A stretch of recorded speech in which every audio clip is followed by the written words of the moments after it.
not have a colony, and you may have much enriched soil as a result of there having been not just cormorants, but other water birds colonizing that island and being there. In the presque eel example again, there's two small woodlots on High Bluff.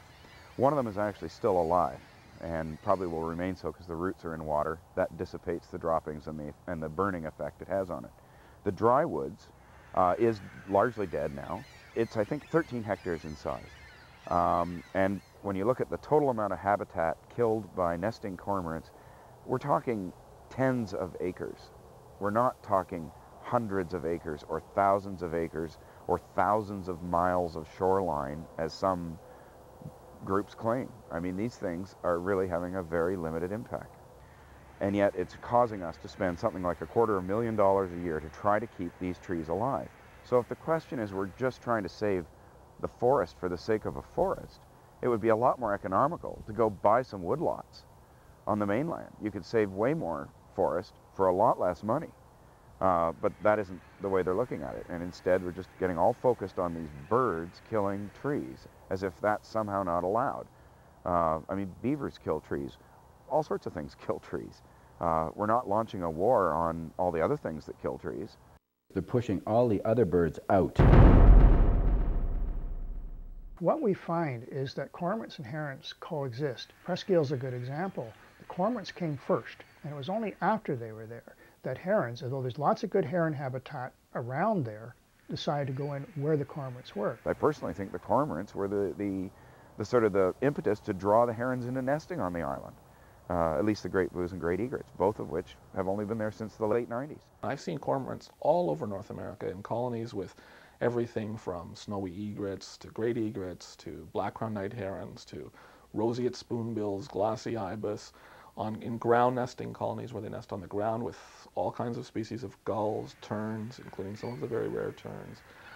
In no situation have I ever seen these having such a negative impact on any of these other types of co-colonial species that they've nested in proximity to the point where it's become a biodiversity or a conservation issue. Double-crested cormorants and these species have all co-evolved, and so cormorants don't put any inordinate pressure on any of the species they coexist with in colonies that A, isn't natural, and B, that the species can't cope with. No one can point to an example of a species that's been brought into conservation concern because they use similar habitat to double-crested cormorant. It's just not possible. One of the worst things, they're polluting the water. Very locally, in very small areas where you get a large colony, right near that colony, no one's going to dispute that right underneath the colony, you're not going to have a problem with species. But that's true of all colonial birds. Are we to wipe out or cull every species of colonial bird, that's defecating in a lake? All birds and all animals who live in water defecate in the water, including fish, beavers, muskrats, including herons, gulls, terns, ducks, geese, grebes. I mean, it's just the list is enormous, and yet we single out this one species without any real evidence that they do any harm.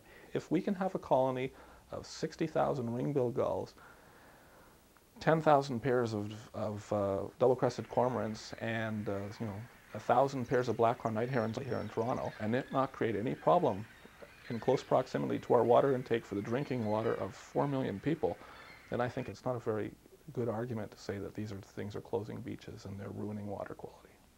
One myth in particular is perhaps the most problematic of all. It is the idea that pouring tax dollars into the management of cormorants will somehow force nature into better balance.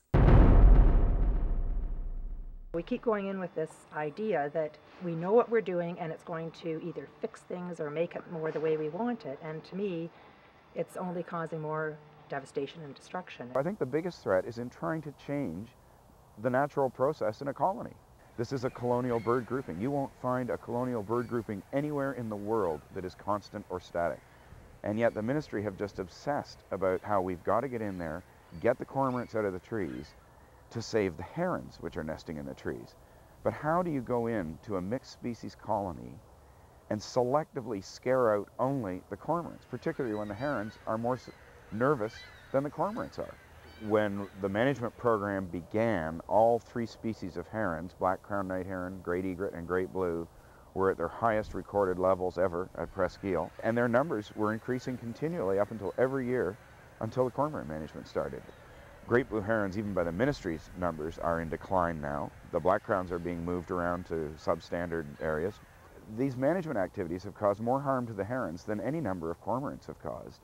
Other aspects of the management plan that involved the personnel going into the bird colonies to oil eggs or to disrupt birds or to bang out nests in the trees were disruptive to all of the species that were in the area, not just the cormorants. When the colonies were entered, hundreds and hundreds of birds would circle up into the sky and fly out over the water in a very panicked state.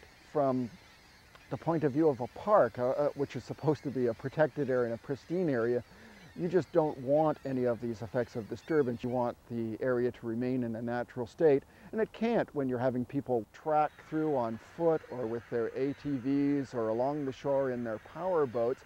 The entire program, in my view, was extremely cruel, extremely disruptive, and extremely unnecessary, particularly the culling.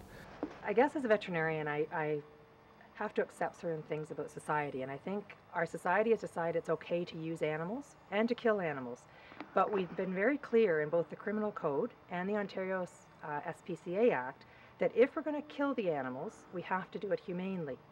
And really, to kill an animal humanely means that you need to do it quickly and painlessly.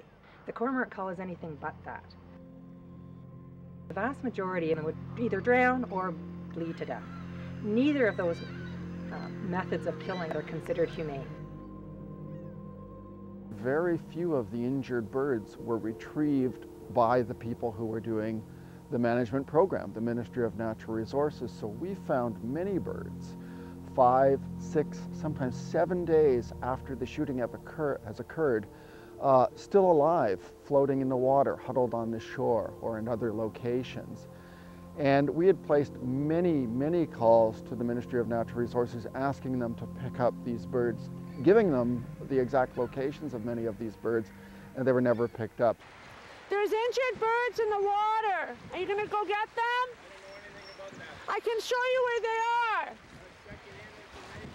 This bird is injured. We just saw him crawl to shore. We told them about these injured birds, but they declined to save them. In the end, we were compelled to go out and care for those animals ourselves. In many cases, we captured injured birds that were starving to death after days of being injured, and we would return those animals to shore and take them to a veterinarian to be humanely euthanized. Ironically, while management programs target cormorants and disrupt other nesting species, another deadly enemy in the Great Lakes environment is threatening the birds.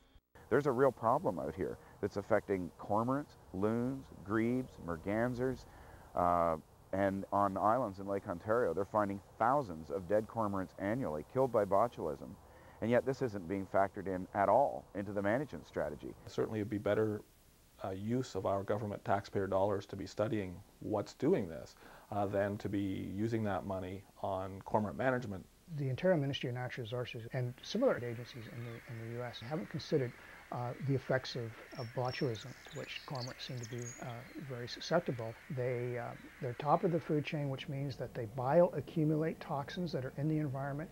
Many species have gone extinct following a period when they were super abundant, and large numbers are not a guarantee or a protection or a hedge against actual full extinction. We're basically just revisiting history.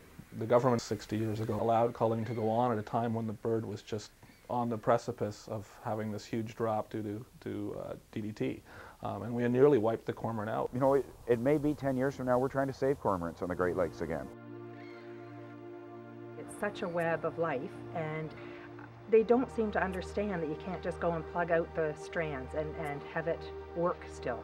And so we keep going in with this idea that we know what we're doing and it's going to either fix things or make it more the way we want it. And to me, it's only causing more devastation and destruction. I think nature is so much better at managing than we ever could be. So I think we should stop the cormorant cull. I think we should stop the whole cormorant management plan. I do not believe it's needed. I know the Ministry of Natural Resources have to work between competing camps, if you like, or differing views. But I do expect them to come out with the correct information, and they have been just silent. Whenever this misinformation wave comes up, they have completely failed to get out in front of it and put out any corrective information, and I think that's a real tragedy. The science is on the side of Cormorant Defenders International, and we're looking at all the information that we find that is available. And what it has taught us is that cormorants are native to this region. They are not depleting fish stocks. They are not harming herons. They are not a serious threat to the quality of the water and the environment. They are native. They belong. They're recovering. They aren't growing out of control. In fact, their populations have leveled off, and they will level off if left alone. Cormorants are one in a very long list of species that have been persecuted for the wrong reasons. And I think that somebody has to stand up and say, no, this is wrong, and you've got to stop. If you agree that the cruelty in cormorant management has got to stop, here is what you can do. Learn about the plight of waterbirds in the Great Lakes Basin and stay informed on the issues. Contact your elected representatives and urge them to ensure that in their jurisdiction, cormorants and all native waterbirds are protected. And support organizations that are calling on every level of government to protect cormorants.